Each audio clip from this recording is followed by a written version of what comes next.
បាទសួស្តីបងប្អូនទាំងអស់គ្នានេះគឺជាអំពៅខ្មៅដែលខ្ញុំដាំប្រហែលខែអ្នកគ្នាវាចូល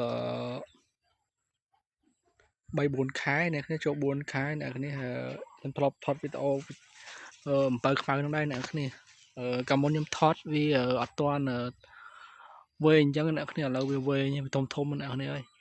អំពៅហ្នឹងផ្អែមស្រួយឆ្ងាញ់អ្នកគ្នាស្រួយដល់ខ្លាំងទៀតអ្នកគ្នាខ្លាំងវាក៏ស្រួយដែរហើយទឹកវាផ្អែមអ្នកគ្នាហើយបញ្ជាក់បន្តិចខ្ញុំដាំបានច្រើនដែរអ្នកគ្នាដាំសម្រាប់ម្លប់មន់អ្នកគ្នាមន់ចូលចិត្តនៅក្រោមម្លប់ហ្នឹងហើយខ្ញុំដាំបានច្រើនដែរអ្នកគ្នានៅនោះទៀតអ្នកគ្នាវីដេអូនេះខ្ញុំភ្ជួរឲ្យអស់អ្នកគ្នាឡើយទីឃ្លៀក្បាលរមន់ហ្នឹងខ្ញុំភ្ជួរអស់អ្នកគ្នាដោយសារតែស្មៅច្រើនពេកអញ្ចឹងភ្ជួរវាខ្លះអ្នកគ្នានេះទៀតអ្នកគ្នាខ្ញុំដាំទុកឲ្យមន់វាកាយលេងអ្នកគ្នាវាចិត្តលេងក្រោមហ្នឹងហ្នឹងហើយទៅនោះទៀតអ្នកគ្នានោះឃើញទេកន្លែង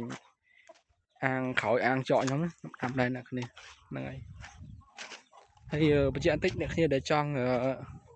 បានពូជអំពៅនឹងទៅដាំខ្ញុំផ្ញើឲ្យបានអ្នកគ្នាខ្ញុំអត់គិតលក់ដូរអីតែទិញសេវាមកចេញសេវាឲ្យខ្ញុំផ្ញើឲ្យអ្នកគ្នាចេញថ្លៃសេវាហ្នឹងហើយទៅដល់ណាក៏ផ្ញើឲ្យដែរឲ្យតែចេញថ្លៃសេវាឲ្យអ្នកគ្នាខ្ញុំអត់លក់ដូរអីទេអំពៅហ្នឹងហ្នឹងហើយចែកគ្នាដាំអ្នកគ្នាហើយបានត្រឹមម្លប់មកនេះបានយើងហូបផងអ្នកគ្នារបស់ធម្មជាតិអ្នកគ្នានេះរបស់ធម្មជាតិយើងដាំល្អអ្នកគ្នានេះនេះច្រើនអ្នកគ្នាហ្នឹងហើយវាបើឲ្យហូបវាអត់តល្មមហូបទេអាយុប៉ុណ្នេះអ្នកគ្នាវានៅកំពុងពេញល្អអ្នកគ្នាវានៅលូតទៅមុខទៅលើទៀតអ្នកគ្នាអញ្ចឹងបើយើងកាប់ហូបខែហ្នឹងក៏វាអត់ទៅផ្អែមអ្នកគ្នាអត់ទៅផ្អែមទេដល់ខែប្រាំងទីទៀតអ្នកគ្នាអាចលបាក់ខែ4ខែ5អីអាហ្នឹងបានវាផ្អែមអំពៅផ្អែមខ្លាំងខែហ្នឹងវាទៅរាំងទឹកភ្លៀងអញ្ចឹងវាអត់ទៅជាផ្អែមអ្នកគ្នាអត់ទៅជាផ្អែមអំពៅហ្នឹងហើយអញ្ចឹងវីដេអូហ្នឹងគ្រាន់តែចង់បង្ហាញថាសម្រាប់អ្នកគ្នាដែលចង់បានពូជអំពៅហ្នឹងយកទៅដាំអាចឆាតចូលនៅក្នុង Facebook ខ្ញុំបានអ្នកគ្នា Facebook ខ្ញុំដាក់នៅក្រោមវីដេអូហ្នឹងអ្នកគ្នាវីដេអូខ្ញុំផុសហ្នឹងក្នុង channel YouTube នេះខ្ញុំមានដាក់ link Facebook ហ្នឹងអ្នកអាចចូលទៅ link ហ្នឹងទៅចូលមកកន្លែង Facebook ឆាតមកខ្ញុំខ្ញុំអ្នកដែលចង់បានពូជអំពៅនេះទៅដាំហើយតាក់ទងមកខ្ញុំផ្ញើដល់សេវាមកហើយសេវាមកខ្ញុំផ្ញើកាប់ផ្ញើទៅឲ្យអ្នកគ្នា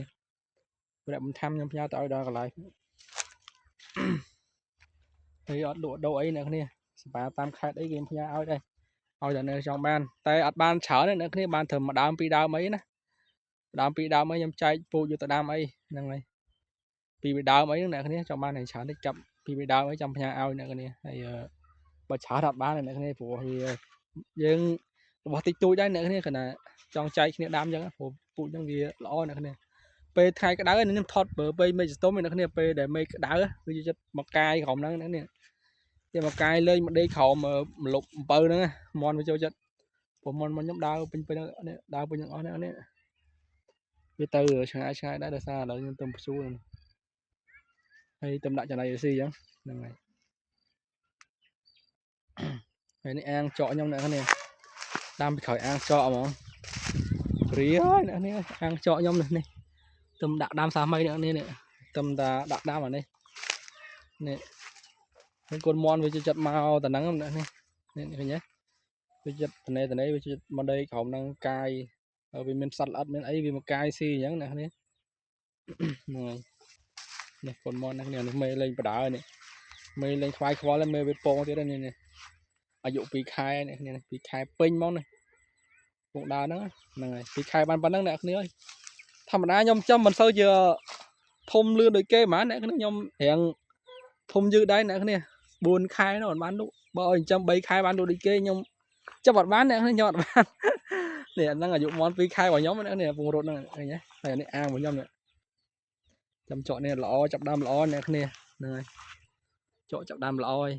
បានដួលស៊ីហ្នឹងហើយព្រោះមករយៈមុនវាភ្លៀងអត់បានដាំនេះស្ដាយពេលវេលាហ្នឹងហើយអត់អីអ្នកគ្នាវីដេអូហ្នឹងគឺចង់ hai tập nắng nè này sầm đẹp nè để cho man pui pơ nâng vô tập đám nè này nên là ai chat mà nhau man Facebook nơi chỉ môi để Telegram mà nhóm nó cho tao bỏ qua đó nè xây một khẩu mất khơi dây này nhóm đã liên Facebook một khẩu đó này